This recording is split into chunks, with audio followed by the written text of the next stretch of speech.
Bem-vindos de volta ao nosso estudo no livro de Provérbios. Hoje nós vamos olhar para o capítulo 4, versículos 18 e 19. Embora sejam apenas 2 versículos, há muitas verdades essenciais a serem descobertas. Então vamos passar algum tempo aqui, vamos expor a palavra de Deus. Por quê? O nosso objetivo aqui não é passar pelo livro de Provérbios rapidamente. O nosso objetivo é que, se vocês não conhecem o Senhor, que vocês venham conhecer o Senhor. E se vocês conhecem o Senhor, que vocês venham crescer em sabedoria, para que a vida de vocês seja uma honra para Ele. Então vamos ler versículo 18, capítulo 4 do livro de Provérbios. Mas a vereda dos justos é como a luz da aurora, que vai brilhando mais e mais até ser dia perfeito. O caminho dos perversos é como a escuridão, nem sabem eles em que tropeçam. Vamos ao Senhor em oração. Pai, muito obrigado por todas as coisas. Obrigado por tudo que o Senhor é. Se o Senhor fosse menos do que um Deus, nós não teríamos esperança. Obrigado por seus atributos, o seu poder, a sua santidade, o seu amor.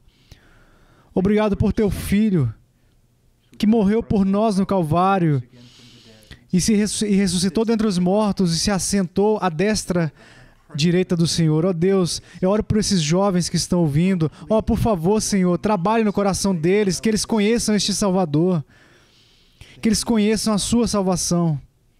Então, Senhor, santifica-os, conceda a eles sabedoria da sua palavra, para eles caminharem em tempos perigosos, neste mundo perigoso. Ó Deus, nos ajude agora, em nome de Jesus. Amém. Ok, vamos começar então no capítulo 4, versículo 18. Diz, mas a vereda dos justos. Agora, o que é a vereda dos justos? Eu acho que no momento que você ouve sobre vereda, provavelmente pensa em um campo, um caminho passando até esse lugar na floresta, ou um caminho passando por essa trilha. Quando eu era um garoto, criávamos gado, charolês e cavalos. E o gado, especialmente, tinha uma mania de andar sempre naquele trilho, no mesmo caminho, até a área de alimentação deles e até a água também. E eu me lembro que por aqueles caminhos que percorrem todos os nossos campos, os trilhos, as vacas, eles passavam, e essa é a ideia, é que existe um caminho, e esse caminho é marcado pela palavra de Deus, e esse caminho foi trilhado por muitos santos, e nunca nenhum deles falhou. Então, qual é o caminho, a vereda dos justos? Antes de mais nada, denota conformidade com um padrão. Então, imagine que o meu braço está reto, provavelmente não está, mas imagine que o meu braço está reto. Se este braço for paralelo ao primeiro braço, então é reto, é justo. Mas se desvia para a direita ou para a esquerda, não é mais reto, não é mais justo. Então, qual é o padrão ao qual nós devemos nos conformar para sermos justos? É a natureza de Deus e a vontade de Deus. Muitas vezes um pregador vai dizer que para sermos justos devemos nos conformar com a vontade de Deus, como é revelado nas Escrituras. E isso é verdade, mas não é completo aí. O que nós precisamos entender é que a vontade de Deus, conforme ela é revelada nas Escrituras, é uma revelação da sua natureza, de quem Ele é, que nos leva de volta à lei, onde diz que sede santos porque eu sou santo. Poderíamos colocar outro atributo ali. Atributos morais, sejam justos, porque eu também sou justo, sejam amorosos, porque eu sou amor. Então, qual é a vereda dos justos? É um caminho, uma maneira de viver, uma maneira de pensar, uma maneira de caminhar, uma maneira de agir, ok? Isso está em conformidade com a vontade de Deus, a natureza de Deus, como isso é revelado a nós nas Escrituras. Agora, por que essa última frase é importante? Também porque há muitas pessoas hoje em dia falando sobre o que é e o que não é a vontade de Deus. Há muitas pessoas dizendo, bem, eu acho que Deus é desse jeito, ou eu acho que Deus é daquele jeito, eu acho que Deus faria isso. Então, essas são apenas opiniões de uma mente caída. Nada mais. Se nós quisermos conhecer quem Deus é e realmente, se nós quisermos entender qual é a vontade de Deus para a nossa vida, então nós devemos ir para a palavra de Deus. Agora, há uma relação, como eu disse, entre o caminho e a palavra de Deus, a lei de Deus. E eu quero que vocês leiam no capítulo 23 de Jó, versículos 11 e 12. Eu vou dar tempo para vocês chegarem até lá. Jó, capítulo 23, versículos 11 e 12. Os meus pés seguiram as suas pisadas. Então, quem está falando, eu caminhei no seu caminho. Eu não me desviei do seu caminho. Guardei o seu caminho. De novo, ele está dando ênfase. Ele permaneceu no caminho de Deus e não me desviei dele. Então, agora no versículo 12, do mandamento de seus lábios nunca me apartei. Vocês estão vendo o que está acontecendo aqui? Como você caminha no caminho de Deus, no caminho da justiça, caminhando de acordo com os seus mandamentos ou a sua vontade revelada. Então, ele passa a dizer, escondi no meu íntimo as palavras da sua boca. Então, agora, vamos colocar tudo junto. Como caminhamos no caminho de Deus? Caminhando de acordo com a sua palavra. Mas como nós conhecemos a sua palavra? Guardando ela em nossos corações. Nós lemos, estudamos, memorizamos, meditamos a respeito disso. Agradecemos a Ele por isso. Procuramos submeter nossas vidas a isso. Bem, jovens, vocês terão que fazer uma escolha. Não apenas uma, mas muitas vezes em suas vidas. Você fará o que é certo em seus próprios olhos ou vocês vão seguir a vontade de Deus? É uma opção antiga, é uma escolha antiga. O que eu quero dizer com isso? Foi uma escolha antiga que foi colocada diante de Adão e Eva. Vocês vão ouvir o mandamento de Deus? Ou será que Deus realmente está dizendo isso? Ou Deus não está dizendo isso? Eles escolheram fazer o que era reto em seus próprios olhos, em vez de seguir a palavra pela fé. E não queremos cometer o mesmo erro.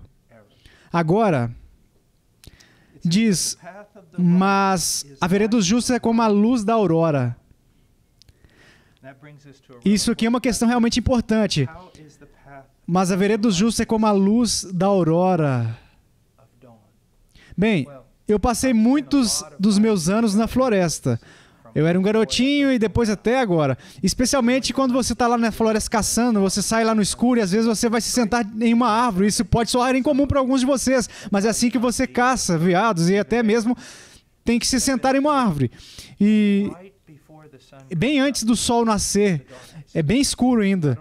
Não é apenas quando está mais escuro, mas se for inverno é geralmente frio também. Então, você não pode ver as coisas. Você está lá em cima, olhando para baixo, a floresta abaixo ali de você, e você simplesmente não pode enxergar. Então, quando o sol nasce, o que acontece? Você começa a ver sombras. Então, você começa a ver contornos. Então, você pode enxergar claramente como o sol vem da montanha. E então, é disso que nós estamos falando aqui. A vereda dos justos é como a luz da aurora iluminada pela sua verdade, Agora, eu quero que vocês vejam algo. Imagine isso. Você está num quarto escuro, cheio de breu. Você não consegue ver nada diante do seu rosto. Então, imagine que você tem que cruzar até o outro lado. A sua vida depende disso. Bem, será difícil o suficiente, mesmo que esteja numa sala vazia. Mas agora imagine que debaixo dos tacos do piso, há algumas placas ali do piso, há algumas bombas, que se você pisar em uma placa do chão, bem, você não vai existir mais. Agora o que você faz? Está escuro como um breu, é perigoso e você tem que atravessar para o outro lado. Bem, não há realmente nada que você possa fazer. Você pode correr tolamente pelo chão, como muitas pessoas vivem em suas vidas, ou você pode ficar paralisado de medo, porque você não sabe e não tem ideia onde estão os perigos. Bem, há uma terceira opção. E se alguém colocasse um livro em suas mãos com as instruções adequadas para te conduzir com segurança? 2 passos para frente, pare. 4 passos para a direita, pare. 6 passos para frente, pare. 2 passos para a esquerda, pare. Agora, você teria que ter cuidado, você teria que caminhar cautelosamente, você teria que seguir tudo ao pé da letra. E provavelmente levaria muito tempo. Mas você conseguiria atravessar a sala com segurança. E vocês entendem? É isso que nós queremos fazer. Você pode caminhar na escuridão, você pode. Você pode seguir a sua própria luz, se você quiser, mas é perigoso. O que você precisa fazer? Seguir a luz de Deus, que é a palavra de Deus. Agora, vamos continuar. É como a luz da aurora. Essa é uma pergunta que nós já respondemos. Agora eu quero mostrar a vocês algo que é muito, muito importante em 1 João. Mantenha marcado aí em Provérbios capítulo 4 e vamos para 1 João. E eu realmente quero que vocês prestem atenção nisso, porque isso realmente é muito importante. Veja o versículo 5.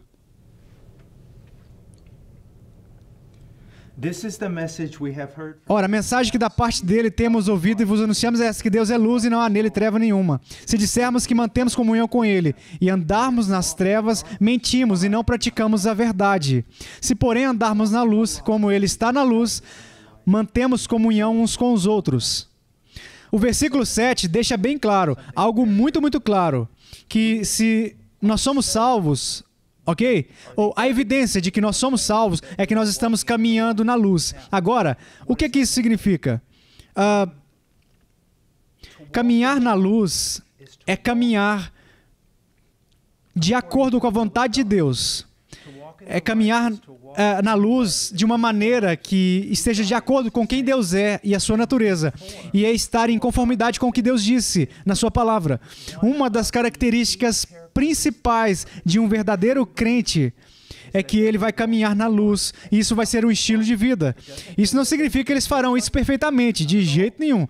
Mas quando você olhar para a vida deles, você vai enxergar que a vida deles é marcada por caminharem na luz. Então, se alguém levasse você, pegasse a sua vida, levasse você e te colocasse ao lado de um incrédulo notório, e se não houver diferença entre você e aquela pessoa, isso deve levantar algumas bandeiras vermelhas. Muito importante, algumas bandeiras vermelhas. Uma das grandes evidências que nos tornamos cristãos é que nós queremos conhecer a vontade de Deus como ela é revelada nas Escrituras. Nós queremos caminhar de acordo com a vontade de Deus. E caminhamos de acordo com a vontade de Deus. Não perfeitamente. Ninguém está sem pecado. Mas as nossas vidas são marcadas por uma inclinação para a obediência. Ela também é marcada pela confissão e o quebrantamento quando descobrimos que violamos a vontade de Deus. Agora, de novo, você não é salvo tentando caminhar na luz, ou até mesmo caminhando na luz. Você é salvo pela fé em Jesus Cristo, confiando nele. Mas se você confiou nele, ele fez uma obra no seu coração que se chama doutrina da regeneração. O Espírito Santo deu a você um novo coração e uma nova natureza. E essa nova natureza vai desejar a vontade de Deus e desejar fazer isso. Agora, vamos voltar para Provérbios. Capítulo 4. Versículo 18. Antes de fazermos isso, vocês percebem que eu estou realmente lutando aqui. Tem sido um longo dia para mim e alguém me disse isso uma vez, que toda vez que eu bocejo aqui na câmera, que eles vão fazer coisas diferentes. Eles vão orar por mim ou eles vão orar por alguém, porque parece que eu estou bocejando muito. Bem, jovens, é por isso que vocês precisam servir ao Senhor quando vocês são jovens. Quando vocês chegarem aos 60 anos, vocês vão começar a ficar cansados. E outra coisa que vocês precisam entender é isso. Não é uma vida desperdiçada você ficar cansado pela causa de Cristo. Agora, vamos dar uma olhada no versículo 18. Ele diz, mas a vereda dos justos é como a luz da aurora, que vai brilhando mais e mais até ser dia perfeito. Agora, o que é isso aqui brilhando mais e mais? Antes de tudo, eu quero ir novamente, mantenha marcado em Provérbios e vá para 1 Pedro. São apenas alguns livros antes de 1 João. Vá para 1 Pedro capítulo 2 e versículo 9. Veja o que ele diz. Ele está falando sobre a nossa salvação. Vós, porém, sois raça eleita, sacerdócio real, nação santa, povo de propriedade exclusiva de Deus, a fim de proclamardes as virtudes daquele que vos chamou. Ele nos chamou e nos salvou. Mas como isso é descrito? Proclamardes as virtudes daquele que vos chamou das trevas para a sua maravilhosa luz. Antes de conhecermos a Cristo, a Bíblia diz que nós caminhávamos na escuridão, e veremos isso mais adiante. mas Ele nos chamou das trevas. Quando nós ouvimos o Evangelho ser pregado para nós, não só o Espírito Santo iluminou a nossa mente para que entendêssemos, Ele regenerou os nossos corações, Ele nos deu novas naturezas para que possamos desejar o que nós enxergamos, para desejarmos Cristo. E se você realmente é um cristão, embora os cristãos lutem com a carne, vai haver um grande desejo em você para conhecer a Deus, para conhecer sua vontade e caminhar de acordo com ela. Agora, quanto mais crescemos em nossa compreensão de Deus, quanto mais nós crescemos na nossa compreensão da sua vontade, mais claro fica o caminho. E isso é muito, muito importante. Eu quero dizer, pense sobre isso. Faz sentido, não é? O livro de Deus, a Bíblia, ela ilumina o caminho. Não porque você pode pegar uma Bíblia e segurar ela assim e ter um pouco de luz que vai sair dela. Mas quanto mais você entende a respeito da vontade de Deus, quanto mais você pode claramente navegar na escuridão deste mundo, porque a palavra de Deus está atuando como uma luz, está mostrando o caminho. Agora, quanto mais sabemos a respeito de Deus, quanto mais sabemos sobre sua vontade, mais seremos capazes de caminhar na luz. Mas não apenas isso. Outra coisa que é extremamente importante, nós também seremos capazes de refletir mais a luz de Deus. E isso é algo que eu quero que vocês vejam, jovens. Nos foi concedido o privilégio de ser luz deste mundo, sermos sal, para sermos, em um sentido, sabe, representantes de Deus, não apenas falando às pessoas sobre o Evangelho, mas realmente vivendo o Evangelho para que as nossas vidas sejam cheias de luz. Agora, veja em Mateus, capítulo 5, versículos 14 até 16. Ele diz que se vocês são cristãos, vós sois a luz do mundo. Agora, ele não diz... Eu quero que vocês vejam isso. Ele não diz, que você precisa tentar ser a luz do mundo, ou talvez que você possa ser a luz do mundo. Ele diz que não, que você é. Se você realmente é um cristão, o seu coração mudou, a sua natureza mudou, sua mente foi iluminada e você vai viver de uma maneira diferente. De novo, não perfeitamente, mas definitivamente haverá uma inclinação na sua vida que vai demonstrar que Deus fez uma grande obra de salvação. Então, se você é um cristão, você é a luz do mundo. E se você afirmar ser um cristão, mas sua vida não tem nada mais do que a expressão das trevas, então você precisa falar com seus pais ou com seu pastor, porque algo não está certo. Ele diz, vós sois a luz do mundo, não se pode esconder a cidade edificada sobre um monte. Sabe, Deus não quer que nos tornemos cristãos, então vamos nos mudar para o campo, em algum lugar, e viver em um mosteiro, ou nos assentarmos em uma montanha com as pernas cruzadas, entoando um mantra. Deus quer que estejamos no mundo e sejamos como luz no mundo. E ouçam-me, jovens, não apenas luz na sua casa. Quero dizer, não apenas luz no mundo, mas luz na sua casa. Sabe, o que descobri depois de todos esses anos? É mais fácil agir como um cristão no domingo, durante o culto, do que agir como um cristão em casa, de segunda a sábado. E é isso que eu quero que vocês entendam. Não queira simplesmente ser uma luz para que outras pessoas lá fora possam ver, mas seja uma luz especialmente para aqueles que você conhece e quem conhece você. Uma luz, se você era um irmão mais velho ou uma irmã, seja uma luz para aquele irmão ou aquela irmã que são mais novos. E você vai ser uma coisa ou outra. Você vai ser uma pedra de tropeço, uma espécie de um poço escuro, uma sombra, ou você vai ser uma luz. Ele diz... não se pode esconder a cidade edificada sobre um monte, nem se acende uma candeia para colocá-la debaixo do alqueire, mas no velador, e ilumina a todos os que se encontram na casa. Deus te salvou com um propósito. E é isso, que você pudesse refletir a sua glória, que você pudesse brilhar a sua luz e que os outros pudessem enxergar isso e serem atraídos. Assim brilhe também a vossa luz. Isso é um mandamento, ele diz. Não é para você se esconder. Eu fiz isso para que você pudesse ser visto, para que você pudesse me glorificar aqui. Aqui agora está o mandamento. Assim brilhe também a vossa luz diante dos homens, para que vejam as vossas boas obras e glorifique a vosso Pai que está nos céus. Tudo o que nós fazemos de bom, não fazemos para que as pessoas falem sobre nós esperançosamente, porque isso é idolatria, autoadoração. Por que praticamos boas obras? Para que os homens possam enxergar e glorificar a Deus. Para que as pessoas possam enxergar e venham conhecer a Cristo. Ninguém pode vir a conhecer a Cristo sem a pregação do Evangelho. Nós devemos pregar o Evangelho, mas quantas pessoas foram atraídas para o Evangelho por causa da vida piedosa, por causa do comportamento amável dos crentes? Além disso, quantas pessoas foram afastadas do Evangelho por causa de pessoas que não viveram o Evangelho?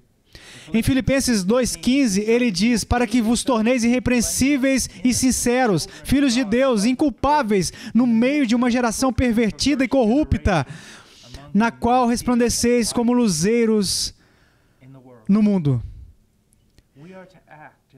Devemos agir de acordo com essa passagem, Filipenses 2,15, que nos tornamos irrepreensíveis e sinceros, filhos de Deus, inculpáveis. Agora, isso não quer dizer que um crente nesta vida pode se tornar perfeito ou sem pecado, mas você pode manifestar essas características. Você pode ser algo diferente de perverso e torto. Você pode ser outra coisa, além do reflexo da desobediência à vontade de Deus.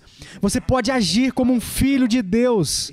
Se você estudar a palavra de Deus, se você orar, se você depender do Espírito de Deus, você pode crescer mais e mais para agir como um filho de Deus. Você pode recuperar a sua vida de inocência. Sabe, o mundo parece querer corromper e contaminar todas as coisas, mas se você ler a palavra de Deus, se você meditar na palavra de Deus, se você renovar a sua mente, você pode recuperar a sua inocência e olhar para o mundo por intermédio de uns olhos mais puros. E ele diz, sem culpa. Nós queremos estar sem culpa. Agora, esse é o objetivo. E nós podemos viver uma vida que seja digna. No entanto, nunca ficaremos sem culpa.